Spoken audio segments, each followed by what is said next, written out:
hello friends আপোনালোকৰ যদি যেটো কলিং অপশন হয় এনেকুৱা হৈ গৈছে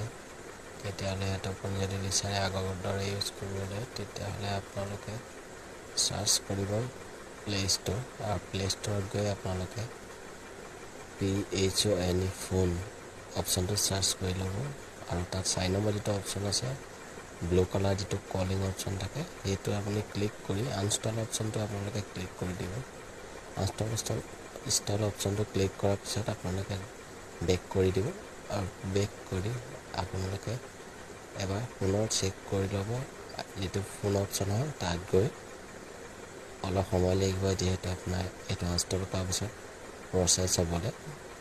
আৰু এটো কোনো ধৰণৰ আপোনাৰ পাৰ্মানেন্ট ডিলিট নহয় আনইনষ্টল নহয় কাৰণ এটো ফোন সফটওয়্যাৰ হয় পাৰ্মানেন্ট